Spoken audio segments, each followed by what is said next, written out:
Bienvenue à tous dans ce webinaire organisé par Dawiya Family Office et dans lequel la question suivante va être abordée.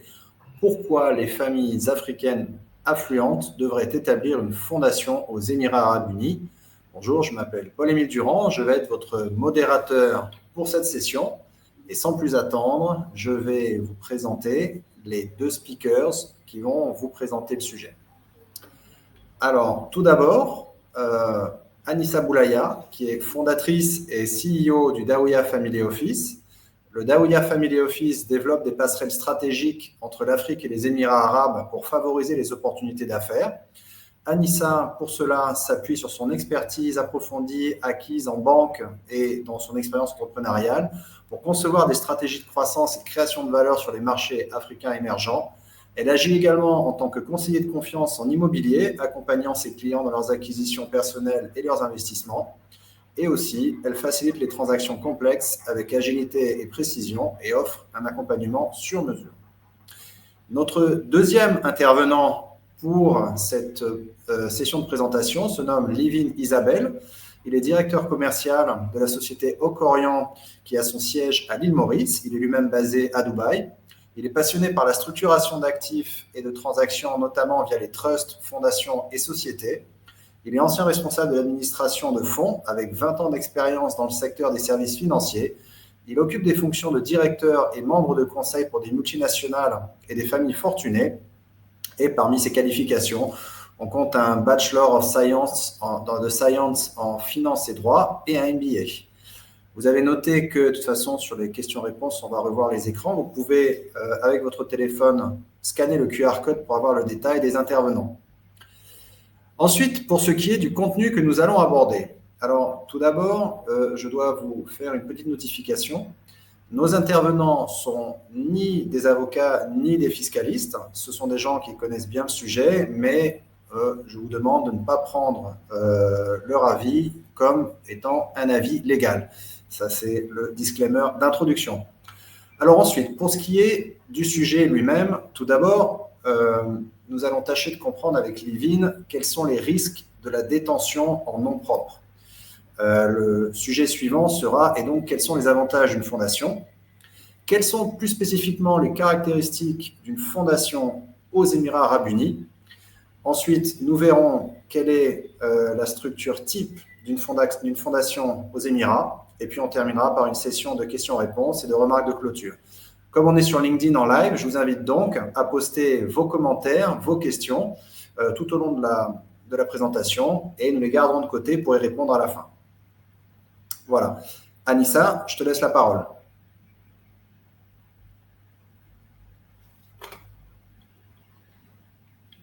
Merci Paul pour cette introduction. Bienvenue Livin. Alors je vais commencer par faire la première question puisque Paul me délègue cette responsabilité-là. La question pour toi Livin, c'est aujourd'hui d'abord pour donner un petit peu de contexte à ma question. Beaucoup de nos clients, lorsqu'ils souhaitent s'installer aux Émirats arabes unis, nous demandent de créer leur structure en leur nom propre. Ils cherchent une solution rapide, simple et économique. Et donc la question, c'est qu'est-ce qu'une structure en nom propre? Et selon toi, quels sont les risques liés à cette solution en nom propre? Merci. C'est Anissa, bonjour à tous. Donc, effectivement, détenir des actifs en nom propre comprend des défis, des risques. Le premier défi, c'est en fait, il n'y a pas de protection d'actifs. L'avoir en nom propre veut dire que cet avoir-là est accessible aux créanciers parce que l'avoir est dans le patrimoine de la personne, c'est au nom de la personne. Donc, si demain il y a un cas en cours, il y a l'échelle d'avoir ici, à ce niveau-là, n'importe qu'est-ce qui se passe au niveau de la personne, en fait, que ce soit cas en cours, que ce soit créancier, que ce soit attaque, l'avoir est gelé, en fait. C'est ça la protection des avoirs. D'accord. Alors, si je comprends bien, lorsqu'un entrepreneur détient ses actifs en nom propre, il va s'exposer à des risques considérables. J'aimerais que tu nous expliques pourquoi ces actifs deviennent si vulnérables face aux créanciers, au gouvernement ou peut-être à d'autres membres de la famille. Personnellement, j'ai un exemple qui est un exemple très récent d'un client qui détenait donc des comptes en banque corporate et personnelle en nom propre, donc compte en banque d'entreprise et compte en banque personnelle en nom propre, qui a fait l'objet d'une attaque d'allégations fausses, mais qui sont quand même allées assez loin. Et il s'est vu ses comptes bloqués, que ce soit le compte d'entreprise ou le compte personnel. Alors aujourd'hui, même s'il a réussi à, on va dire, casser ces allégations et à gagner ces cas en cours à la Cour de justice, les comptes sont encore gelés puisque ça prend énormément de temps de rétablir la situation, on va dire. Effectivement. En fait, ce que les gens oublient facilement, c'est que quand on fait un business, c'est pas seulement le business en fait qui importe, c'est aussi la voix de la personne, c'est aussi la maison familiale, c'est aussi le compte bancaire. Et à juste titre, quand il y a une allégation, la Cour doit faire, il y a déjà une enquête en cours, mais puisque, justement, par exemple, aux Émirats, il y a plus de 200 nationalités, donc les gens peuvent s'enfuir. Donc, il y a toujours un gel d'avoir pour éviter que la voix, s'il y a allégation et qu'elle est vraie, pour que la voix soit saisie. Donc, ce gel d'avoir-là, ça peut être le compte personnel, ça peut être aussi la maison familiale, parce que c'est en nom propre.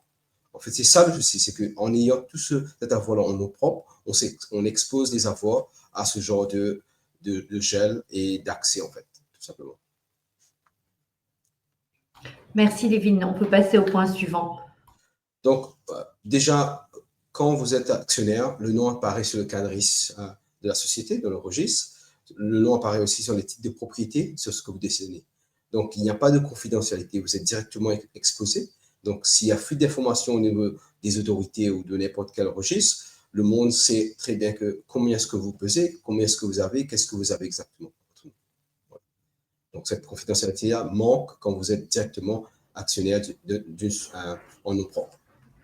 Et je suis vraiment d'accord avec toi, d'autant plus que les familles dont on s'occupe sont des familles africaines qui vivent essentiellement en Afrique.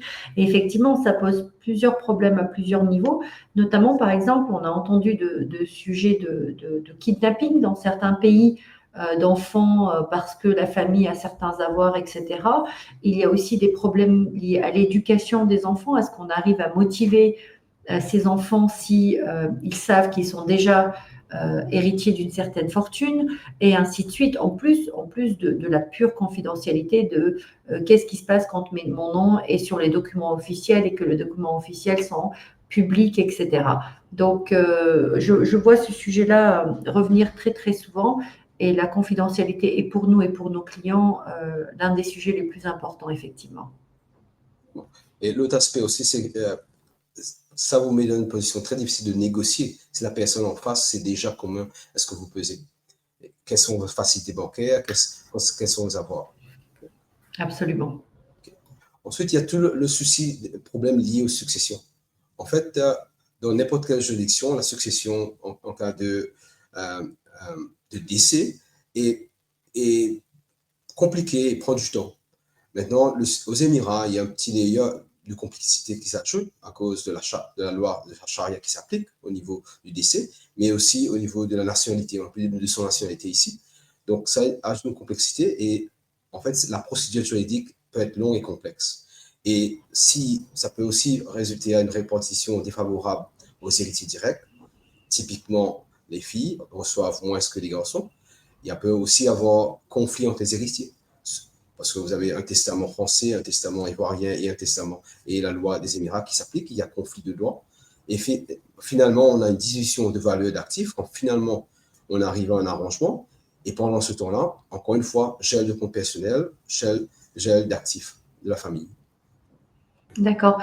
Moi, sur ce point-là, j'aimerais rajouter à ce que tu dis, Lévine, parce que non seulement on entend souvent parler de batailles juridiques qui sont interminables autour de la succession, mais moi j'ai eu un exemple concret où ce n'est même pas une bataille entre héritiers qui a tout bloqué. J'ai un exemple d'une famille de Nigérians, 2 frères et une sœur et une grand-mère aussi impliqués dans la succession. Dans leur cas, par exemple, les 2 parents ont disparu en l'espace de 3 mois de maladies qui n'étaient pas des maladies de longue durée, etc. Donc, ça a été assez soudain. Donc, se rajoute à la situation de deuil dans laquelle est la famille la complexité même pas de répartition, mais en fait juste de gestion des actifs. Et par exemple, cette famille-là avait un appartement au DIFC, avait une entreprise à Javza et avait d'autres actifs. Et les enfants, non seulement se sont trouvés bloqués, mais ce qui est bloqué, c'est l'utilisation de l'outil. Par contre, tout ce qui est charge, tout ce qui est dépenses, ce n'est pas bloqué. C'est-à-dire qu'ils se sont retrouvés avec une facture très élevée pour tout ce qui est charge et maintenance et ainsi de suite. Mais en même temps, ils ne pouvaient pas disposer des actifs puisque les actifs étaient au nom des parents qui ont disparu malheureusement très vite et les 2 en l'espace de 3 mois. Donc, il s'est enclenché une bataille juridique, on va dire, très, très complexe. Et si je comprends bien, si ces assets n'étaient pas en nom propre, tout cela aurait pu être évité. Effectivement, effectivement. D'accord, merci. Ensuite, il y a tout l'aspect de planification fiscale. Il y a beaucoup de gens qui comptent le nombre de jours qu'ils passent à l'étranger. Et ça, c'est une raison très simple, parce que les actifs sont à leur nom propre. Donc, s'ils passent trop de temps dans un certain pays, ou s'ils déménagent dans un autre pays, en fait, les actifs sont liés et peuvent être soumis à l'impôt de fortune mondiale. Donc, beaucoup de pays sont applicables. On parle de la France, on parle des pays européens, mais surtout des pays africains aussi. Donc, tous ces transferts qui sont faits, en fait, quand on bouge de pays, on déménage, en fait, on s'expose à ces nouveaux types de taxes. Ouais. Donc, effectivement, lorsqu'une famille décide de s'installer à l'étranger, les conséquences fiscales peuvent être énormes et inattendues, c'est-à-dire pas toujours anticipées. Et moi, j'aimerais donner un exemple aussi qui, en fait, n'est pas tellement lié à l'argent, mais lié au sentiment de liberté. C'est-à-dire que si, en tant que, on va dire, personne qui ne veut pas être résident fiscal dans un pays donné pour éviter d'avoir à être soumis à la double, triple imposition parfois, ils sont souvent amenés à compter les jours, à faire à avoir une organisation, on va dire, de leur vie très complexe, qui peut-être peut aboutir à une fiscalité un peu plus optimale, mais qui en fait réduit énormément leur liberté de disposer de leur temps comme ils veulent. Donc, si je comprends bien, il y a moyen de faire cette planification fiscale un peu mieux? Effectivement, en fait, c'est tout simplement de ne pas avoir l'actif en nom propre. Parce que quand vous avez l'actif en nom propre, il n'y a pas de legs, il n'y a pas de legacy concret, en fait. C'est très compliqué, en fait, et parce que c'est lié à votre nom propre. Et vous, comme une personne, n'importe qui, est sujet aux lois. Oui, voilà. Merci, Lévine, très bien compris. Je n'ai pas d'autres points sur ce sujet. Donc, petit graphique juste pour expliquer que dès que l'individu est compromis, les avoirs, les actifs au nom de la personne est aussi compromis. Ok, très bien. Merci beaucoup, Livine, pour l'explication. Alors maintenant, peux-tu nous expliquer donc pourquoi la fondation s'impose comme une solution, ou peut en tout cas constituer une bonne solution pour les intéressés? Effectivement, merci. Donc, l'idée, c'est de retirer la personne comme actionnaire ou détenant physique directement de l'actif, en fait. Parce que cette personne-là, comme je viens d'expliquer, elle s'expose en fait à des risques. Donc, qui maintenant doit détenir ces actifs? C'est une fondation. Donc, c'est quoi une fondation? C'est une personnalité juridique, en fait. C'est comme une société, en fait, qui est enregistrée avec une licence pour opérer comme fondation familiale. Voilà. D'accord. Lévine, si je peux intervenir ici. Donc, si je comprends bien, la fondation, parce que c'est une personnalité juridique, va exister indépendamment de la famille ou des administrateurs. J'aimerais poser une question sur les différences entre une fondation et d'autres structures qui sont un peu plus connues, comme une société ou un trust. Quels sont les avantages concrets pour la famille ou l'entrepreneur que cette entité soit indépendante de la personne naturelle? D'accord. Donc, une fondation, c'est comme une société, except qu'elle n'a pas d'actionnaire, en fait. Donc, c'est une structure qui est enregistrée, qu'elle opère, une personne elle peut signer des contrats, elle peut employer des avocats, elle peut faire des actions juridiques en son nom propre. Donc, qui est contraire qui est à la différence d'un trust, en fait. Un trust, c'est un arrangement d'un trustee et un settler, en fait. Donc, dans un trust, c'est le trustee, c'est la fiducie qui détient les avoirs. Donc, c'est une partie tierce qui détient les avoirs. Et c'est tout l'avantage, en fait, d'une fondation, c'est qu'il n'y a pas de partie tierce qui détient les avoirs, c'est la fondation elle-même. Voilà. Merci. Donc, la fondation est gérée par un membre du conseil. Par des membres du conseil, en fait, on a besoin de deux. Mais ça opère exactement comme conseil d'administration d'une société, en fait. Les membres ont les mêmes droits et devoirs comme les directeurs d'une société. À ce niveau-là, j'aimerais poser une question par rapport à la famille, parce que souvent, on va utiliser ce genre de solution dans la gestion patrimoniale d'une famille donnée.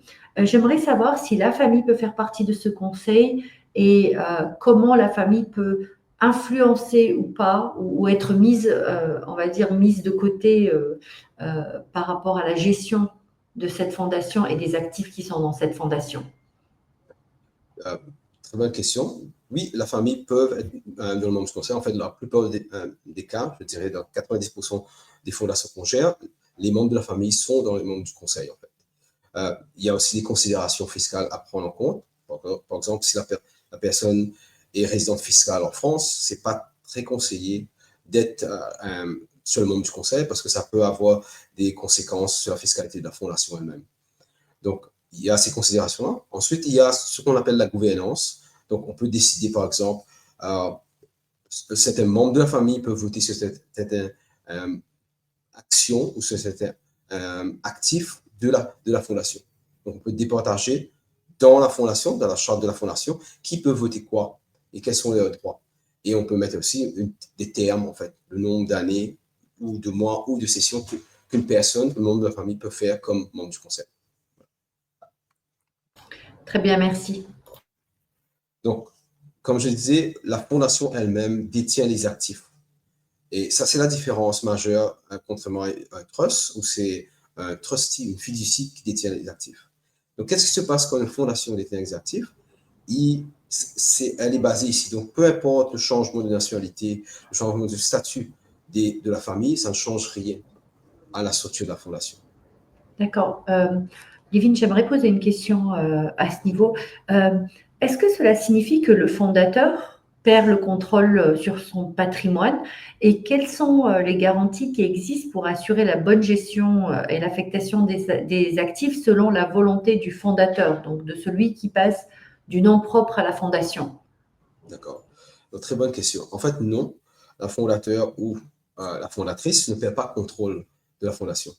Mais il ou elle n'a plus possession des avoirs, en fait. C'est toute l'idée, en fait, de se retirer comme personne physique détenant les biens. C'est la fondation qui détient le bien. Maintenant, à travers la documentation de la charte et des règlements de la fondation, c'est à travers la documentation qu'il ou elle détient le contrôle de la fondation. Et bien sûr, il y a des règles à respecter par rapport à qu'est-ce qui peut être fait. Et tout ça, c'est taillé sur mesure pour chaque famille. D'accord. Et qu'est-ce qui se passe si, par exemple, le fondateur venait à disparaître? Donc, ça dépendra de ce que le fondateur ou la fondatrice a mis dans les chartes, les statuts. Typiquement, on a déjà prévu au départ qui remplace en fait, le fondateur comme membre du conseil, à savoir qu'on ne remplace jamais un fondateur ou une fondatrice. Cette position-là reste toujours comme celle-là. Mais si le fondateur ou la fondatrice avait une position comme membre du conseil, là, cette personne-là devrait être remplacée. Et aussi par rapport à qu'est-ce qui se passe par rapport à la distribution, par rapport à la gestion du patrimoine. Donc, tout ça est déjà mis en place en amont dans la documentation. Merci. Donc, comme je disais, la fondation, c'est comme une société, mais il n'y a pas d'actionnaire. Pas d'actionnaire, ça veut dire qu'il n'y a pas de droit légal au bien de la fondation. C'est très important parce que c'est à travers le droit légal de quelqu'un qu'un créancier ou que quelqu'un peut attaquer une fondation en disant, voilà, Anissa, je sais que tu détiens des parts dans une société aux Émirats, je te poursuis en cours pour avoir accès aux parts. Maintenant, si tu es bénéficiaire d'une fondation, je ne peux pas te poursuivre toi parce que tu n'as aucun contrôle ou tu n'es pas actionnaire direct de la fondation. Tu es Ça seulement ne bénéficiaire. t'appartient pas. Ouais. Alors, ça, c'est vraiment dur à comprendre pour les membres de la famille ou les bénéficiaires ou les gens qui potentiellement pourraient bénéficier de la fondation. Moi, par exemple, je suis actionnaire de mon entreprise. Non seulement j'en retire des dividendes tous les ans, mais en plus, j'espère bien un jour faire une sortie par le haut, comme on dit. Et puis, c'est mon pactole pour ma retraite, par exemple. Mais si je ne suis pas actionnaire, en tant que membre de la famille, comment je bénéficie de la fondation? Bonne question. Il y a une citation de Lacan qui dit que c'est le monde des mots qui crée le monde des choses. C'est comme la société elle-même, c'est que vous avez tous confiance dans une société parce que c'est enregistré et tout le monde utilise cela. La documentation dit que tu seras bénéficiaire des dividendes ou du capital gain quand la structure est vendue. Pareillement, dans une fondation, c'est la documentation de la fondation qui te garantit d'être bénéficiaire de la fondation. Donc, dans la même confiance que tu as dans les statuts d'une société, c'est la même confiance que tu vas mettre dans les statuts de la fondation. C'est le même régime, c'est enregistré et c'est valide. Voilà. C'est juste que c'est pas commun. La fondation, c'est une structure assez, je dirais, privée. Donc, tout le monde ne va pas dire, voilà, j'ai une fondation, parce qu'on ne parle pas de ça, on parle de sa société, on ne parle jamais de sa fondation. Voilà. Donc, pour conclure, un objet d'une fondation familiale, dont l'objet, le statut, c'est d'être au bénéfice des bénéficiaires. Donc, on a plusieurs règles par rapport aux bénéficiaires, par rapport au type de bénéficiaire qu'on peut avoir, mais on ne peut pas avoir de bénéfice à une partie tierce si cette personne-là n'est pas bénéficiaire. Ça, c'est très et net.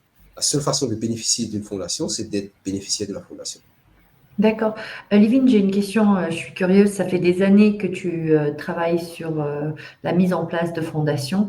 J'aimerais savoir si l'objet de la fondation peut être divers et varié, par exemple, protection des actifs, planification successoriale ou alors philanthropie, comme la fondation Bill Gates, par exemple. Et j'aimerais savoir, dans ton expérience, pourquoi les gens viennent vers toi? Pourquoi les familles viennent vers toi et quel type de fondation ils créent en majorité, statistiquement? Statistiquement, au départ, donc, on a commencé la gestion de fondation aux Émirats il y a 7 ans de ça. Ça a commencé par les expatriés qui avaient des avoirs ici aux Émirats et c'était simplement pour protection des avoirs, succession en cas de mort, ils sont dans un pays étranger, ils voulaient avoir une structure juridique. Et bien sûr, il y avait une fiscalité aussi intéressante par rapport à beaucoup d'étrangers. Ils ne voulaient pas que ce bien aux Émirats soit taxable ailleurs. Ensuite, il y a une évolution par rapport à la fondation. Au fur et à mesure que les étrangers ont commencé, les locaux, en fait, les Émiratis ont commencé à prendre ces fondations aussi pour leur business familial. Et là, ça devient beaucoup plus intéressant parce qu'on a vu l'interaction de cette fondation-là avec la cour locale, en fait. Et on a vu différentes familles tailler sur mesure les statuts de la fondation pour bénéficier de leur business familial. Voilà. Donc, à travers la charte, on peut mettre des clauses par rapport au monde du conseil, on peut mettre des conditions par rapport aux bénéfices. Donc, statistiquement, je dirais, ça commence toujours par la protection des avoirs, succession, mais plus en plus, les Émirats ont mis l'impôt sur les sociétés. Donc, maintenant, il y a aussi une structuration fiscale qui se fait. Et avec le mouvement de gens de l'Europe, d'Afrique, ici et d'Asie aux Émirats, il y a beaucoup plus en fait de structuration fiscale par rapport à la fiscalité, en fait, d'optimisation fiscale. Et très peu de bénévolat ou de qualificatif, voilà. Je dirais 1% seulement de toutes les fondations, pas plus. D'accord, Merci. c'est bien noté. Alors, donc, tu nous as expliqué quels sont les problèmes liés à la possession en nom propre, en quoi une fondation peut apporter des solutions. Donc, on a bien compris que structurer son patrimoine, ça devient quelque chose de primordial et qu'il faut regarder avec précision. Maintenant, peux-tu nous détailler un petit peu les avantages d'avoir recours à une fondation? D'accord. Donc, déjà, comme on l'a expliqué, dès que l'avoir est au nom de la fondation, si le transfert est fait correctement et légalement, les avoirs sont protégés. Protégés de quoi? Protégés de n'importe qu'est-ce qui se passe au niveau de la famille. Donc, que ce soit décès, que ce soit expropriation, que ce soit divorce, ça concerne la famille seulement. Ça ne concerne pas les actifs de la fondation. Parce que ça n'a rien à voir avec la fondation. Et c'est tout simple, c'est un simple transfert d'avoir de la personne et ça élimine tout le côté risque que la personne a. Donc, la personne elle-même n'est pas protégée parce qu'elle est toujours sujet à toutes les lois, mais les actifs, elles, sont protégés parce qu'elles sont dans la fondation.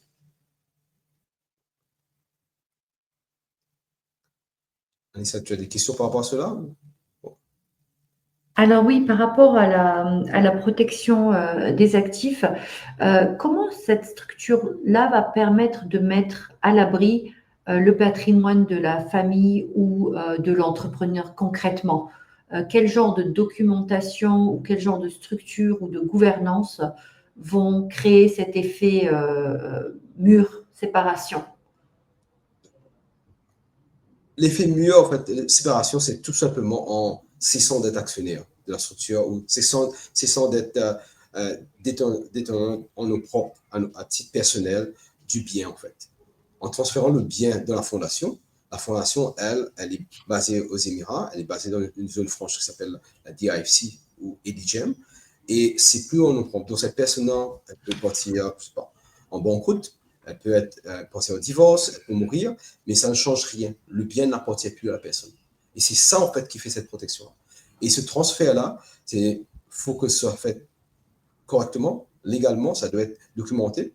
Donc, il y a des frais à payer pour faire ce transfert-là pour des biens immobiliers, par exemple. Il y a un procédé à respecter. Ça peut être un cadeau. Typiquement, la majorité des cas, c'est un cadeau à la fondation. Ou ça peut être une vente à ce qu'on appelle le bona fide. Donc, la fondation achète carrément. Donc, ça dépend d'où est-ce que le bien est basé, quelles sont les considérations fiscales par rapport à cette acquisition. Voilà.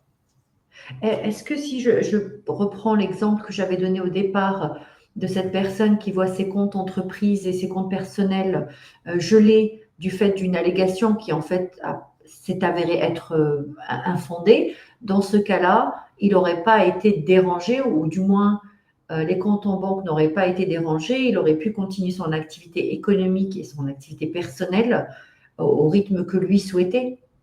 Effectivement, aussi longtemps qu'il a fait ce transfert-là avant d'être impliqué, on va partir sur le côté qu'il était coupable, juste pour voir que ça fasse plus sens. Aussi longtemps que ce transfert-là a été fait avant l'activité criminelle ou l'activité, peu importe, ça ne change rien à la donation de la fondation. L'argent n'appartient plus à la personne, c'est la fondation. Donc, qu'il soit coupable ou innocent, n'importe pas à la fondation, en fait. Parce que là, le transfert a été fait avant. D'accord, parce qu'on parle de choses différentes en fait au final. On parle de deux personnes différentes, de personnes juridiques différentes. Exactement. Voilà. Maintenant, moi en tant que croyant ou toi en tant que tu peux décider de ne pas continuer le service de la fondation parce que tu n'aimes pas ce type de client. Mais ça ne change pas le fait que les avoirs appartiennent toujours à la fondation. Absolument. Voilà. Donc, il y a aussi une confidentialité totale parce que les informations sur le fondateur, la fondatrice, les membres du conseil et les bénéficiaires ne sont pas publics. Donc, ça, et même là, au niveau de requête d'information, c'est très limité par rapport à qui peut faire ce genre de requête-là aux Émirats. D'accord. Alors, ouais, dis-moi, vas-y. Donc, on a aussi ce qu'on appelle l'équivalent du GDPR, donc du droit de données personnelles, qui est applicable ici aux Émirats aussi, dans la DIFC. D'accord. Je voudrais juste insister sur quelque chose. J'aimerais comprendre la différence dans la disponibilité des informations quand je suis sur structure en nom propre ou sur une entité légale simple, une entreprise, versus une fondation. Est-ce que tu peux me dire quelle est l'information qui est publique, quelle est l'information qui n'est pas publique, mais qui est disponible en cas de requête de XYZ, et quelle est l'information qui, après tout, est là, que ce soit une fondation ou une entreprise. D'accord. Donc, qu'est-ce qui est public pour une fondation? On commence par ça. C'est simplement le nom de la fondation, la date d'enregistrement, le numéro d'enregistrement et l'adresse. C'est tout ce qui est public en ligne. Parce que le but, c'est de savoir que la fondation existe. Donc, ça, c'est en ligne. Maintenant, la fondation, elle peut être actionnaire d'autres structures de business. Donc, dans les chartes, dans les statuts de ce business-là, de cette société-là, vous allez avoir le nom de l'actionnaire, qui sera la fondation. Mais vous n'allez pas avoir le nom du fondateur ou des bénéficiaires. Donc, déjà, il y a un écran à ce niveau-là. On peut pousser plus loin en mettant une holding sur les sociétés pour que le nom de la fondation n'apparaisse pas aussi. Donc maintenant, qui peut faire droit de valeur et avoir l'information? C'est les membres de la famille, en fait. C'est tous les gens connectés, donc les bénéficiaires eux-mêmes peuvent approcher, par exemple, la DIFC et faire une demande pour demander la charte, une copie de la charte de la fondation. Et il faut faire à travers une application au niveau de la DIFC, la magistrature de la DIFC, pour demander plus d'informations. Encore une fois, c'est cas par cas et ça dépend aussi pourquoi on fait cette demande. D'accord, merci beaucoup. Donc, à travers la fondation et à travers les statuts de la fondation, on peut déterminer une gouvernance. On peut déjà décider sous quelles règles et qui peut gérer et voter au niveau du membre du conseil. Cas de figure, on peut dire, par exemple, 3 des 5 membres du conseil doivent être de la famille. On peut dire, tout le monde doit signer pour pouvoir vendre les biens de la fondation. Pour pouvoir faire une transaction au-delà de 1 million, on a besoin d'une majorité des membres du conseil. On peut mettre des termes par rapport aux membres du conseil aussi, et on peut mettre certains pouvoirs aux fondateurs, aux fondatrices aussi. Voilà. Donc, il y a une transmission de patrimoine qui est déjà réglée à l'intérieur de la fondation. Peu importe les statuts au niveau légal du droit juridique qui s'appliquent à la personne, ça ne s'applique pas à la fondation. Dans les statuts de la fondation, on va mettre qui reçoit quoi et quand. Donc, ça peut être ce qu'on appelle des bénéficiaires fixes, donc payer pour les 10 000 $ chaque année dans la fondation et forcé de faire ce paiement-là. Ça peut être discrétionnaire, à la discrétion du fondateur, à la discrétion des membres du conseil, on fait le paiement. Et ça peut être ce qu'on appelle prospect. Donc, à ma mort, quand on se marie ou quand il a 30 ans, la fondation peut faire la distribution. Voilà. Donc, et encore une fois, tailler sur mesure pour chaque famille et conditions et situations familiales. D'accord.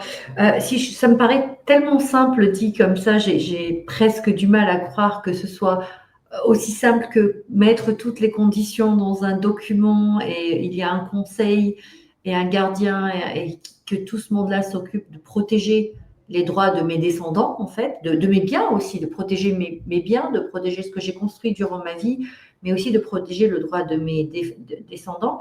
Et si ça marche aussi bien, ça veut dire qu'on aurait pu éviter beaucoup d'histoires malheureuses qu'on entend. Moi, j'ai récemment pu essuyer les larmes d'une personne qui non seulement a perdu son papa et sa maman, mais qui aussi a perdu tout ce qu'ils ont construit dans leur vie pour elle, parce qu'elles étaient 5 filles et que, en l'absence de toute structure juridique qui les protège,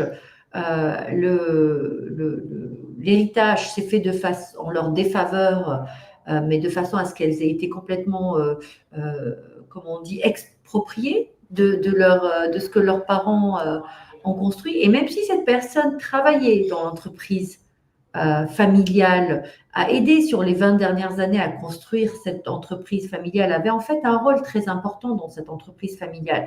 Mais juste parce qu'il n'y avait pas une structure en place et que la charia s'est appliquée, elle s'est retrouvée sans actif, sans travail, et tout ce que son père avait mis en place de son vivant s'est retrouvé complètement disloqué entre les tontons et les cousins masculin, on va dire la jante masculine, et elle et ses sœurs se sont retrouvées démunies en fait. Donc si je comprends bien, tout cela aurait pu être évité. C'est bon, voilà. En fait, l'idée, c'est il faut déjà assumer que chaque pays a sa propre juridiction par rapport à ce qu'on appelle la succession. Et maintenant, dans un monde où tout le monde bouge et investit dans différents pays, ça va de soi qu'on va avoir ce genre de conflit de droits en différentes juridictions. Et la seule façon de faire ça, c'est de consolider le tout et d'éviter le décès, en fait. Si on pense bien, une fondation, c'est quoi? C'est une structure juridique perpétuelle, c'est tout. Donc, en évitant le décès, on évite l'exposition à tous ces droits de succession, tout simplement. C'est ce que je dis à mes clients, on construit l'immortalité pour vous. Donc, c'est bien ce qu'on fait. Voilà. Voilà. Donc, je sais que ça paraît très simple quand je l'explique, je suis plein, mais en fait, il y a beaucoup de travail à faire par rapport à la famille, il y a des fiscalistes qui interviennent par rapport à différentes juridictions, il y a aussi des avocats qui interviennent par rapport à s'il y a des risques par rapport légal, par rapport aux différents pays. Donc, voilà. Donc, il y a un travail qui doit être fait avant que ce transfert-là soit fait dans la fondation. Et en fait, c'est un travail continu, en fait, parce que les lois changent, le statut familial de différents membres de famille change, fiscalité change. Donc, il y a un travail continu à se faire pour maintenir l'efficacité de la fondation. Très bien, merci beaucoup.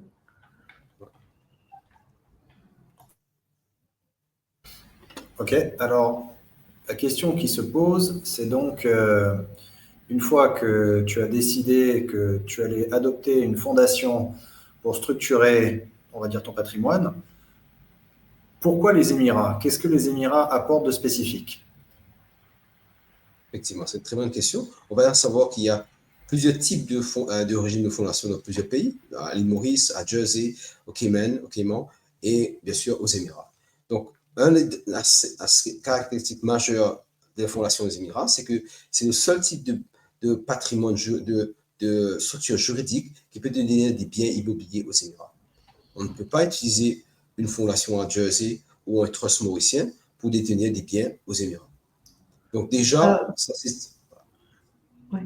Lévin, ça c'est une information très très importante puisque moi j'ai énormément de clients et de familles de Dawiya Family Office qui s'intéressent aux Émirats, non pas essentiellement, mais en grande partie pour le secteur de l'immobilier qui est très porteur et qui est prometteur. Donc, ce qu'on est en train de dire ici, c'est que si on ne souhaite pas détenir ses actifs en nom propre, si on souhaite optimiser la détention de ces actifs et les mettre sous une fondation, ce qui semble être la structure optimale de ce que tu nous as expliqué sur les slides précédentes, le seul choix que j'ai, c'est une fondation aux Émirats. Je ne peux pas faire un trust aux Cayman Islands, je ne peux pas considérer d'autres types d'entités légales et même de fondations qui seraient en dehors des Émirats. Effectivement. En fait, ça, c'est ce qu'on appelle le protectionnisme, la protection que Dubai Land Department et Abu Dhabi Land Registry imposent, en fait. Ils n'acceptent pas, tout simplement. Ça pourrait changer, mais pour l'instant, c'est le seul choix. Et si je rebondis juste sur le fait que tu aies dit, pardon, Dubai Land Department et Abu Dhabi Land Department, la fondation, qu'elle soit incorporée ou formée au DIFC, au RACA ICC, au ADGM, elle pourra détenir des biens dans tous les Émirats? Non, non. En fait, il y a des clauses et des arrangements en différents.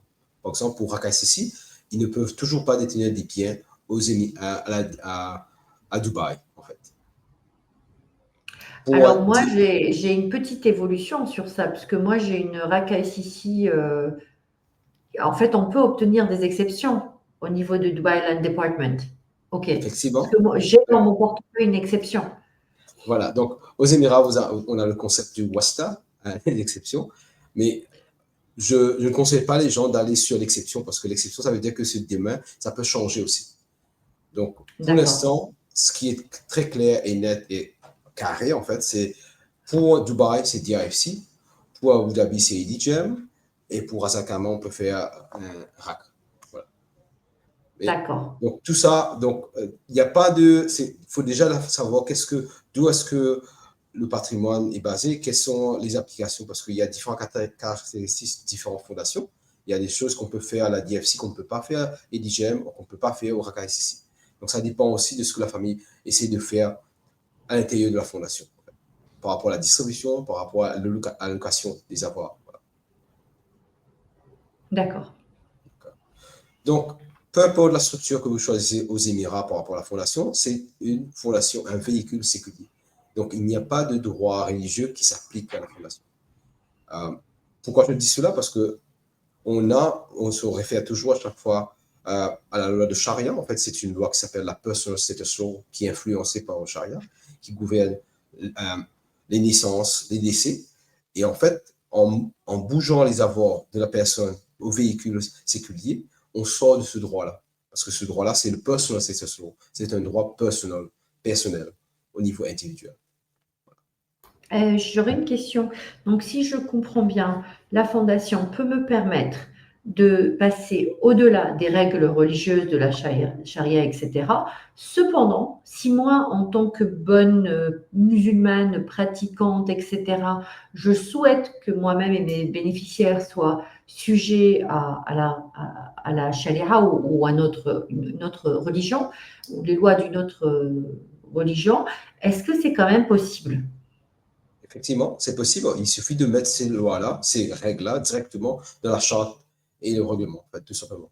Donc, par exemple, ici, on a plusieurs fondations qui sont ce qu'on appelle Sharia compliant, en fait, et on a l'instruction de suivre tout ce que la Cour dit par rapport à la distribution. Mais, petit cas de figure, on ne distribue pas, exception, on ne distribue pas les capitaux, les avoirs. On distribue simplement le profit chaque année sous la loi de Sharia, sous la distribution qui a lieu. Donc, voilà, c'est possible de mettre ses propres règles religieuses, personnelles dans la fondation. Très bien, merci. Donc, on a aussi quelque chose qui s'appelle Firewall Provision. En fait, c'est tout simplement la fondation, par exemple, de DIFC est basée dans la zone franche de DIFC. Et elle est sujette simplement au jugement de la magistrature de la DIFC. Donc, il n'y a pas d'interférence de loi étrangère. On ne peut pas prendre un jugement de la France ou de la Côte d'Ivoire et venir ici, directement à la DIFC, pour essayer de casser la fondation, pour essayer de prendre, de faire des allégations contre la fondation. En fait. D'accord. Alors là, je voudrais prendre un exemple pour bien comprendre ce que tu viens de nous dire. Donc moi, par exemple, je suis de nationalité algérienne. Je suis établie aux Émirats. Je suis une résidente aux Émirats. J'ai des biens aux Émirats que j'ai acquis tout le long de ma vie ici. Je voudrais mettre tous ces biens sous une fondation.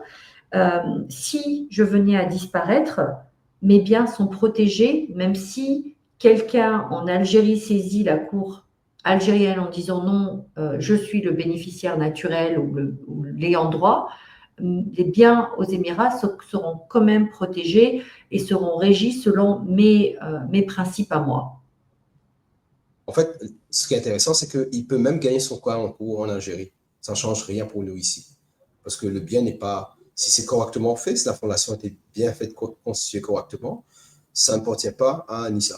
Les biens n'appartiennent pas à Anissa. Donc, son jugement c'est son jugement là-bas, en Algérie, c'est tout.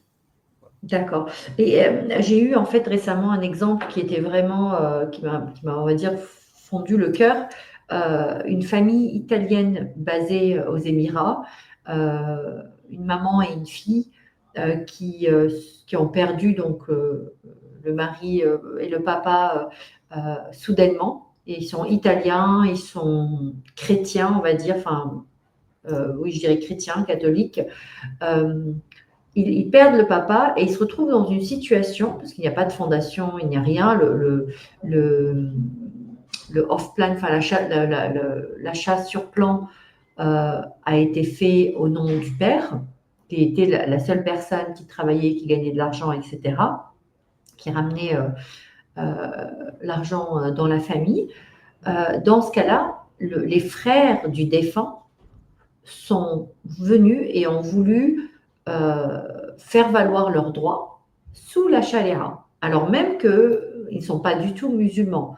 Donc, si cette famille avait structuré ses biens sous une fondation, ceci n'aurait pas pu être possible. Mais parce qu'ils se sont retrouvés dans cette situation-là, ça a été très compliqué de déterminer quel droit s'applique, est-ce que c'est le droit italien, Est-ce que c'est la chaléra aux Émirats? Et comment ce bien-là va être géré, sachant que tu n'as même pas encore un titre de propriété puisque c'est sur un achat sur plan. C'était d'une complexité quand même assez extraordinaire. Effectivement, effectivement. En fait, c'est plus l'idée de maintenant, dans le monde où on vit, où les gens habitent différents pays, investissent dans différents pays. Donc, il va y avoir plus en plus de conflits de droits de succession comme cela. Et il y aura des gens peu scrupuleux qui profiteront de ce conflit-là pour gagner le maximum, en fait. Voilà. Comme dans le cas de figure, c'est la loi Sharia qui s'applique parce qu'il n'a pas de testament ici et qu'il peut, yeah, il peut utiliser ça. C'est quelqu'un qui est mort sans testament aux Émirats avec sans fondation. Et voilà.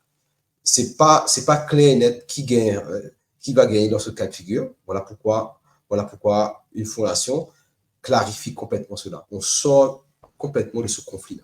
On évite ce genre de conflit, de jugement, parce que finalement, ce sont les avocats, en fait, qui gagnent à la fin. Très bien, merci beaucoup. Je n'ai plus de questions sur ce point-là. Donc, à savoir qu'une fondation aux Émirats peut être relocalisée, en fait, on dit migrer, mais comme une société, comme c'est ce que je dis, qu'elle peut être bougée des Émirats ailleurs. Pourquoi c'est intéressant? Parce que si on investit ici et qu'on met une structure, on prend la peine, le temps et l'argent de mettre cette structure en place, on veut savoir que la structure peut nous suivre, en fait. Donc, si on peut nous suivre, si demain les enfants disent on préfère que ce soit à Jersey, si demain il y a une meilleure fondation basée à l'île Maurice, pour des questions de fiscalité, pour des questions de protection, si demain les Émirats c'est plus aussi intéressant pour les familles, c'est possible de bouger, de changer en fait. D'accord. Alors, Livine, j'avais un bel exemple à dire, mais on est pressé par le temps. Je n'ai pas remarqué que nous avons déjà débattu et discuté depuis 47 minutes, donc je vais le faire très court. L'exemple d'un de mes clients qui avait créé des fondations au Liban, parce qu'il est d'origine libanaise et parce que he didn't know better, il ne connaissait pas d'autres alternatives à l'époque, qui aujourd'hui s'intéresse très sérieusement aux Émirats, voudrait venir s'établir ici et structurer sa planification matrimoniale ou patrimoniale dans ce cas-là, patrimoniale à partir des Émirats. Ce serait possible en fait. On pourrait lui dire oui, c'est possible, tu peux venir. Et si il décide de changer d'avis et d'aller mettre ses fondations au Portugal parce que c'est là qu'il décide de prendre sa retraite et que c'est là que ses enfants se marient et font des enfants et achètent des biens, etc., c'est aussi possible. Aussi possible. Seule règle, la fondation, peu importe où on part, la fondation doit être l'équivalent ou plus de protection pour les bénéficiaires. Je ne peux pas bouger dans une juridiction qui offre moins de protection pour les bénéficiaires. D'accord. Promis, je ne pose plus de questions jusqu'à ce qu'on arrive au Q&A puisque nous sommes déjà à 49 minutes du webinaire. D'accord. Donc, les fondations aux Émirats tombent sur un régime assez spécial. Ce sont des fondations de droit britannique, en fait, common law. Ça veut dire que la fondation va réagir et peut être contrôlée comme un trust, qui est assez intéressant, en fait, parce que un trust, dans le monde de la succession, c'est ce qu'on utilise principalement. Donc, voilà. Paul-Émile. Oui, très bien. Donc, alors, tu nous disais que la fondation, c'est une personnalité juridique, qu'elle est gérée par un conseil, que les actifs appartiennent à la fondation, que c'est une structure orpheline qui n'a donc pas d'actionnaire. Et alors, est-ce que tu peux nous faire un résumé de la structure type pour que visuellement, on puisse avoir une meilleure idée de l'ensemble? Effectivement, merci. Donc, un individu met en place une fondation. Donc, en signant la charte et le règlement, elle devient fondatrice. Elle met en place le membre du conseil qui peut être peut être fondateur. On met en place ce qu'on appelle un tuteur, un gardien, qui en fait protège et supervise ce que les conseils font. Dans la charte et le règlement, on détermine qui sont les bénéficiaires. Et quand cette partie-là soit faite, que ce soit le contrôle, là, on transfère les biens, que ce soit entreprise, immobilier et investissement. À savoir que le fondateur ou fondatrice peut détenir des droits de réserve, droit de fermer la fondation, droit de remplacer les membres du conseil, du gardien ou des bénéficiaires. Les membres du conseil, c'est un peu comme le management, le team, le directeur. Et en Ensuite, on a le gardien en fait, qui supervise les membres du conseil.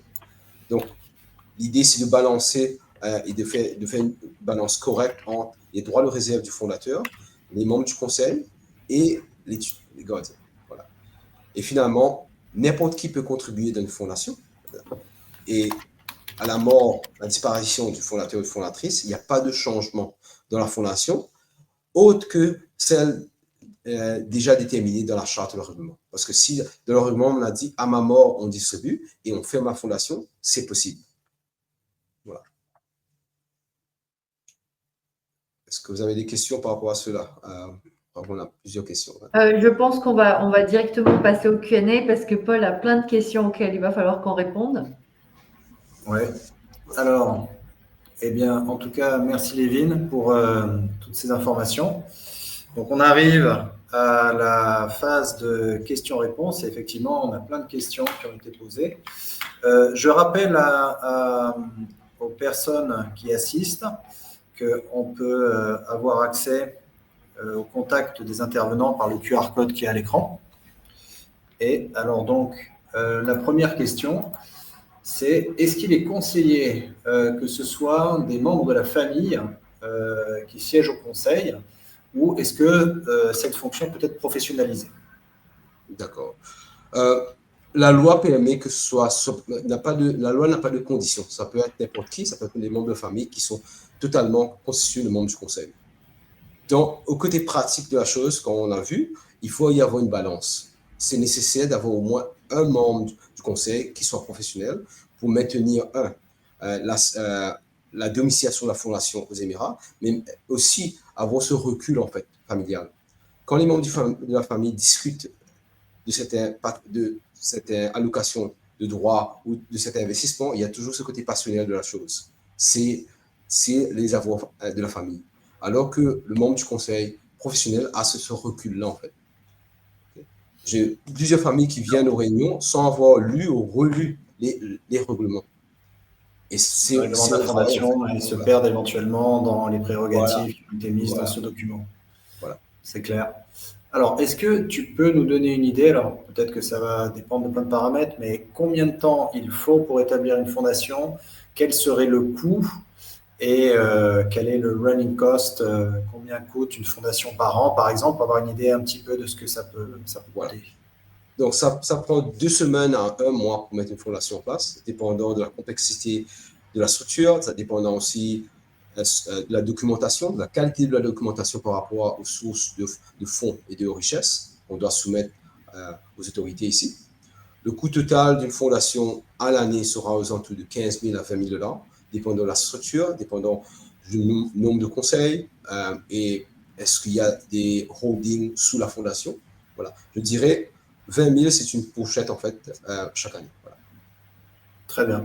Alors, pour prendre un exemple assez concret, supposons qu'une fondation détient des biens immobiliers qui rapportent des rentes locatives, c'est-à-dire que les bénéficiaires d'une fondation que j'aurais créée, par exemple, vont se répartir au prorata de la règle, j'imagine, qui est spécifiée dans le règlement, ces rentes locatives moins ce que ça coûte à l'année, c'est bien ça? Exactement, exactement. La fondation va faire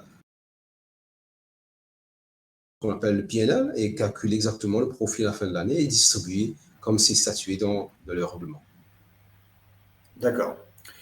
Alors, une autre question que l'on a, c'est une fondation qui est établie aux Émirats arabes entraîne-t-elle des obligations de déclaration dans le cadre du CRS ou du FATCA? Très belle question. Pas la fondation elle-même, parce que la fondation, c'est une structure, ce qu'on appelle non-financial entity, mais quand la fondation ouvre le compte bancaire, elle doit déclarer, en fait. Elle doit remplir le CRS ou le FATCA. Et typiquement, ce sont les gens qui contrôlent ou les gens qui bénéficient. Et si ces gens-là sont des personnes résidentes aux Émirats, l'information bancaire reste aux Émirats. D'où l'attrait de devenir résident aux Émirats. D'accord. Et alors, on va toujours rester sur un peu le côté spécifique des Émirats. Tu as répondu à la question, mais ça vaut le coup de bien le repréciser. Suis-je obligé d'appliquer le droit musulman dans le cadre d'une fondation aux Émirats? Non. Non. Vous n'êtes pas obligé. Comme on a dit, c'est un véhicule séculier. Voilà. Alors, je possède des actifs en Afrique. peuvent-ils inclure dans ma fondation ou c'est seulement ceux aux Émirats? La Fondation des Émirats peut détenir des biens dans le monde entier. Comment elle les détient? Directement ou à travers de holding. Et comment on transfère, ça va dépendre de la juridiction dont on parle, de la fiscalité et du risque de cette juridiction, en fait. D'accord. Et donc, alors, comme on a dit que c'était une entité juridique, existe-t-il des obligations d'audit, de déclaration ou de dépôt pour les fondations dans le cadre des fondations aux Émirats arabes donc? Donc, il n'y a pas d'obligation d'audit comme fondation privée, autre si c'est demandé par l'autorité elle-même, exigé par l'autorité. Pour l'instant, il n'y a pas de déclaration d'audit. Déclaration, oui, chaque année, on déclare ce qu'on appelle les UBO, on déclare ceux qui contrôlent en fait la fondation, pas les bénéficiaires. Et puis, bien sûr, de dépôt, je dirais, le bilan est non audité et filé au niveau du registered agent, donc à Corian, par exemple, pas avec l'autorité. Alors, tu viens de parler des UBO et plus tôt dans le webinaire, tu parlais de confidentialité. Peut-être précise un petit peu ce point. Ah, très bien. Donc, au niveau des Émirats, on ne parle pas de bénéficiaire. On utilise un terme qui s'appelle qualified recipient, celui qui reçoit, en fait. Et la personne qui reçoit n'est pas nécessairement UBO. Parce que sous la définition d'une fondation, c'est celui qui contrôle la fondation qui est UBO. Donc, ça peut être le fondateur, la fondatrice, ou les membres du conseil, ou le tuteur, mais pas nécessairement les bénéficiaires. D'accord. Et alors, est-ce que je peux faire évoluer ma fondation avec le temps, c'est-à-dire changement de but, ajout d'actifs, j'imagine modifier les règlements, etc. Effectivement, en fait, c'est recommandé, en fait, parce que la famille va changer, la situation financière de la famille, les règles vont changer. Il faut régulièrement, je dirais 2 ou 3 fois, chaque 2 ans, chaque 3 ans, revoir les statuts de la fondation. Un, pour se rappeler quelles sont les règles. 2, pour voir s'ils sont toujours valides pour la famille. Donc, la réponse est oui. D'accord, très bien. Donc bon, je crois que nous sommes arrivés au bout des questions. Alors, Lévin, merci beaucoup de ta contribution. Je rappelle à l'auditoire que tu es le directeur commercial de la société Ocorian, qui est une société partenaire de Dawiya Family Office pour toutes ces questions qui ont trait aux fondations et que c'est pour ça qu'on fait appel à toi. Anissa, si tu veux bien dire un petit mot au sujet des services offerts par Dawiya Family Office, on t'écoute. Oui, bien sûr. Merci beaucoup, Paul. Merci, Livine.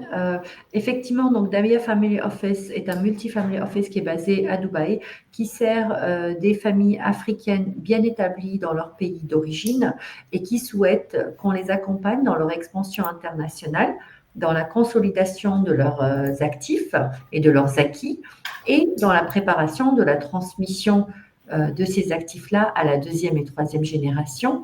On le fait à travers 5 piliers qui sont la stratégie, la gouvernance, l'ingénierie du business, l'administration et aussi toutes les affaires privées et personnelles de la famille. Donc, nous sommes ici aux Émirats et nous les représentons pendant qu'ils sont au pays ou qu'ils travaillent, qu'ils voyagent à travers le monde, etc. Leur maison et leur foyer aux Émirats va être représenté par Dawiya Family Office, qui va dérouler absolument toutes les actions et tous les projets nécessaires à l'obtention de à la conclusion de leurs objectifs. Et voilà ce qu'on fait aux Émirats. On le fait via une équipe de 20 personnes en interne basée à Dubaï, en Afrique et au Pakistan.